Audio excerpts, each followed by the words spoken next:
Hollywood and the four corners of the world. You asked for it. Starring Rick Little.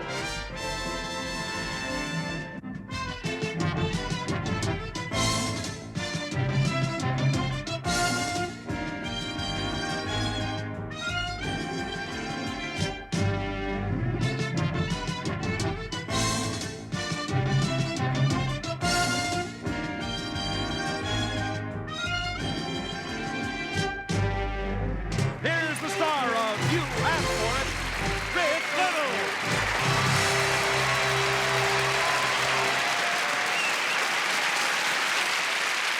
Thank you very much. Thank you. This is the show where you tell us what you want to see.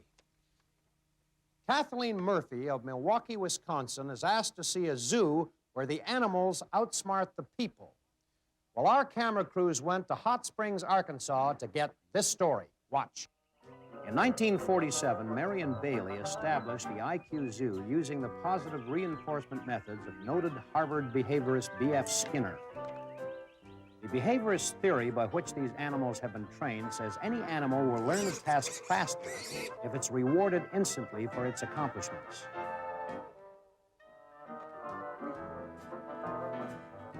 Put it in my hand. Thank you.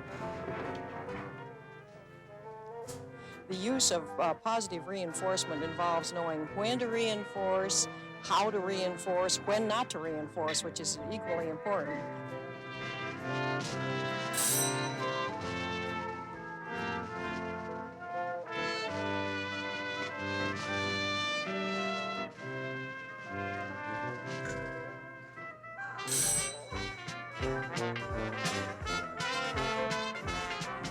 Now, in this scientific experiment, a human being who has not had behaviorist training is pitted against a creature who has.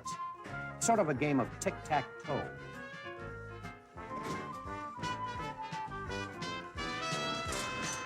Bert Backquack in his barnyard band.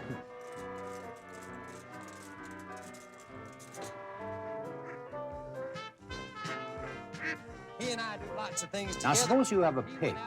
With the right kind of training, he can be taught to clean up after himself. He's cleaning up his act right now.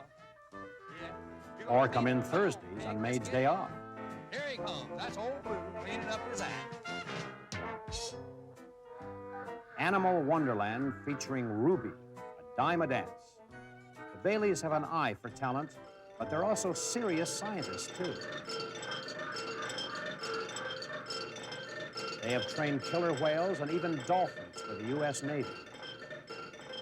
All of this for a single grain of corn, chicken.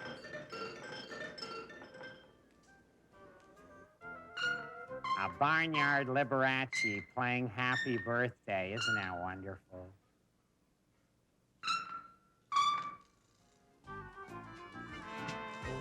The grand finale is a kind of Rube Goldberg system. Ready, go.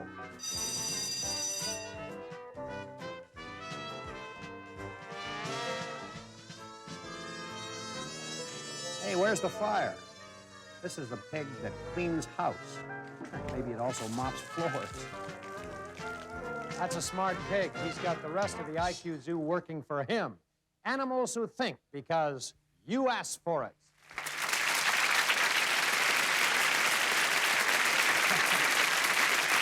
Coming up next, a man called Spider Webb. Stay right where you are. We'll be right back.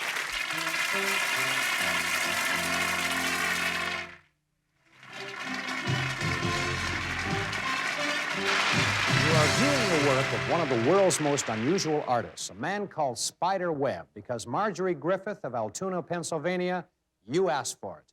We have sent Alana Davis to find out more about Spider, a man who can really get under your skin. This is Woodstock, New York, one of America's most famous small towns, where in 1969, over 500,000 flower children passed through to make a musical mark no one will ever forget. So, what do you do on a rainy day in Woodstock? Well, you might come in to visit a man who makes his mark in a slightly different way. He does it on other people's bodies.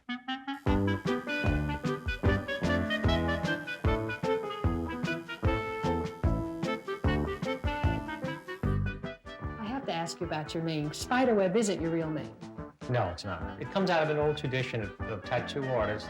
Years ago would travel with the carnival, and of course, everyone at the carnival was billed as something very flashy. What are some of the other names? Tattoo people. Well, my partner, her name is Original Sin, and of course, there's Feather Leather, who works for me now.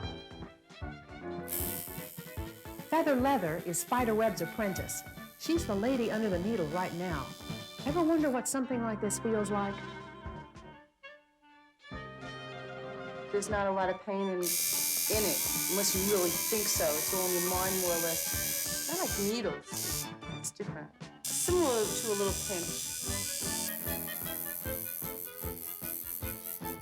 The ink is held in a little reservoir. It falls on top of the skin, and the needles push it into the skin. Okay? There is very slight bleeding involved in being tattooed.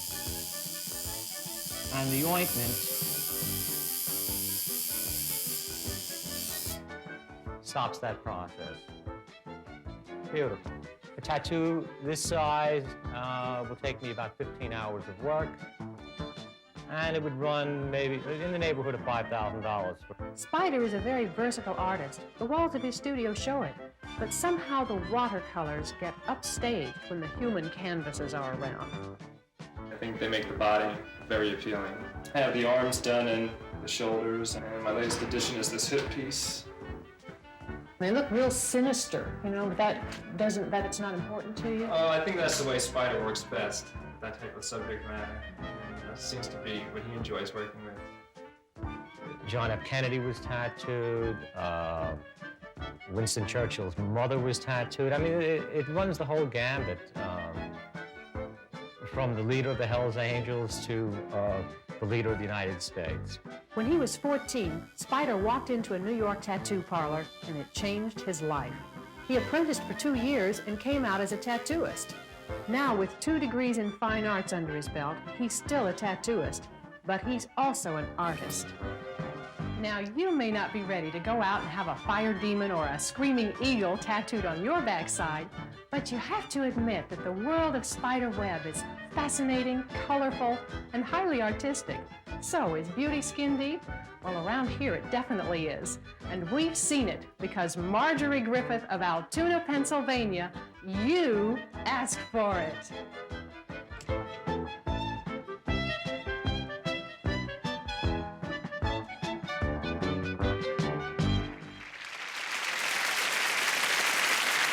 Thanks, Alana. Now here's Jack Smith, host of the original You Asked For It, with a classic story that's right on target. Jack? Back in 1952, we came across the world's most unique four-legged athlete. It was a female cat named Dagwood. And you're going to find this hard to believe. This cat was a whiz at ping pong, but very temperamental. Now, we had our hidden cameras ready for 3 days, but she just wouldn't cooperate. And then suddenly, in the middle of the night, she went into action. And this is what we saw.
For sheer fun and enjoyment, I think Dagwood was rated as our top animal act of the year. And if she hasn't used up all of her 9 lives, Rich, maybe she's still playing ping pong somewhere. Boy, that cat could sure play ping pong. And you Indeed say it you could. filmed that at night? Yes. Yeah, early in the morning, in fact. This is when she suddenly came alive. She just felt like playing ping pong. Great piece of film. We'll be back with the story of a woman who has a hard time coming out of her shell.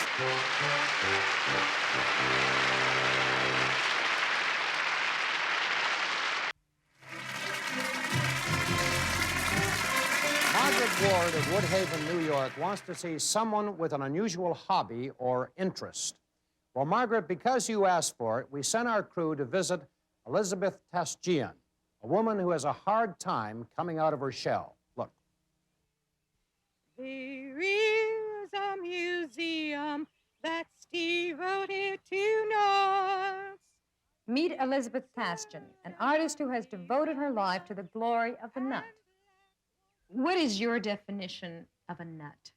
My definition for a nut is that they are fresh tokens of primeval existence because they look as old as the hills and yet are new every year. The Nut Museum. It all began back in 1972, when Elizabeth finally got the courage to go public with her lifelong love. Nuts have been speaking to me for a very long time, and I have used them as subjects for painting, sculptures, and in many art mediums. What do nuts say to you when they speak to you? That they're valuable, they have striking features, that they are beautiful. So what do you expect to find in a museum devoted to nuts? This is the world's largest nutcracker. It's 8 feet tall. And when the museum is open, peek on in. That's your sign that the museum is open. Peek on in the museum. Nutcrackers, no matter how prettily designed, seem out of place in a museum where the nuts talk to the curator. But in Elizabeth's presence, all such contradictions seem like just so much nut-picking. This is a 35-pound specimen of the world's largest kind of nut. It took 10 years to grow and is called a double coconut, or coco de mer. Do you really believe that man or mankind descended from the nuts? Humanity or mankind did, as I see it, has just as much a chance of evolving from the nut as from the apes or mushroom fish. This may be more than just a look at an unusual museum. If Elizabeth Tasjian's biological concept is true, then some of the nuts in this room may very well be relatives of yours and mine. Think about that the next time you're about to go after a bowl of nuts with a nutcracker. You may be about to wipe out an entire family. Well, that's the Nut Museum in a nutshell. I'm Janet Langhart, and I'm here because Margaret Ward of Woodhaven, New York, you asked for it.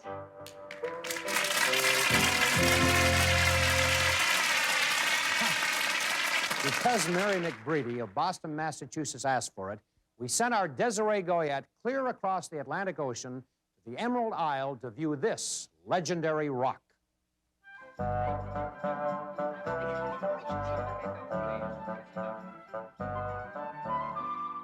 This is the famous Blarney Stone, guaranteed by any Irishman to bestow the gift of gab on anyone who kisses it. Now, why would thousands of people come to County Cork, Ireland to kiss a rock? Well, this is no ordinary rock. The legend of the stone and the word Blarney come from the same place, Blarney Castle. It's pretty much the same as it was 300 years ago when England's Queen Elizabeth was trying to convince the Baron of Blarney, Dermot McCarthy, to pledge allegiance to the crown.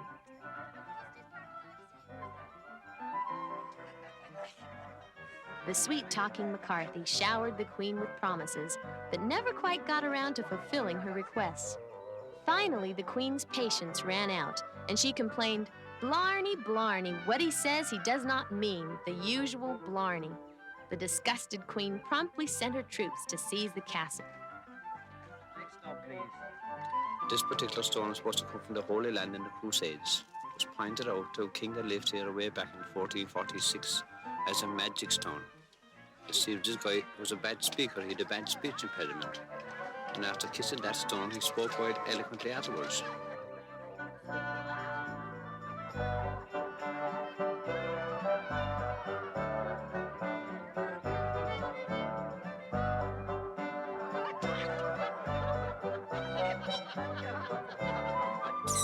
They say that when you kiss the stone, a little bit of Baron Blarney rubs off on you, and even the speechless become eloquent. Nothing to it. Next note, please. Now it's time for me to see for myself if the legend of the stone is real or just another bit of Irish Blarney. Here goes.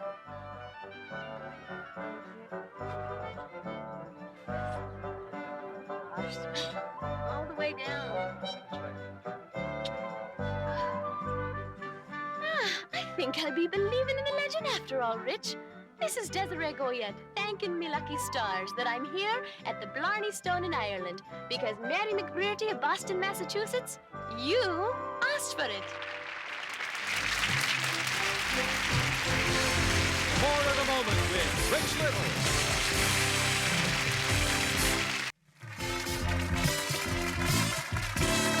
We've all seen trained animals, but how many of us have ever really seen a trained flea? I mean, you could have trained fleas around every day and not know it. But a real flea circus actually exists, and it's very rare indeed. To watch these tiny performers work under the little top, we sent our Janet Langhart to Germany. Laura Ireland of Whitewater, California, you asked for it.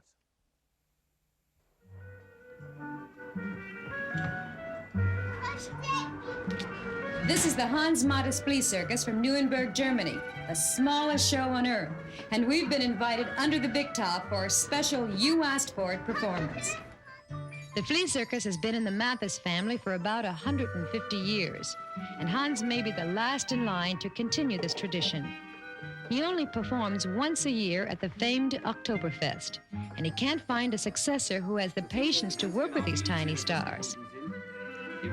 At the beginning of each performance, Mrs. Mattes shows the fleas to the audience through a magnifying glass.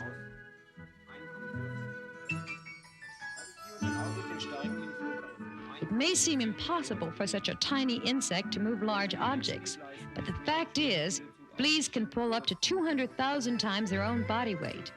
When you consider the merry-go-round weighs about 39 grams or about 1.3 ounces, that's a lot of work for such a tiny creature. A flea can't be trained until it's at least 6 months old, and then training takes up to 8 to 12 weeks. Since fleas only have a lifespan of about 1 year, Hans is already looking for new stars. One of the most bothersome problems Hans has to face with his performers is lunch. He has to supply food from his body in the form of blood. And he's the only one who can do it because his body has built up a natural immunity to the bites. As a treat, the fleas get fed after 3 hours of performing. Hans gets bitten an average of 100 times a day. The performers are fed, the equipment is ready, so let's get on with the show. The fleas are fastened to the object which they move or carry all their lives. The thin wires attached to the fleas are gold-plated and made by a goldsmith especially for the Matteses. When a flea plays soccer, he's in fact trying to jump, but he's held captive by his gold collar and instead propels the styrofoam ball into the net. 1, 2, 3. The chariots are flanked by these very special umbrella dancers.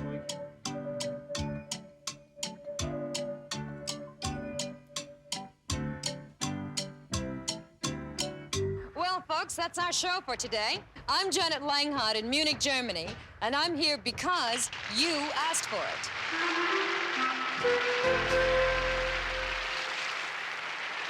We'll see you next time on... Good night, everybody.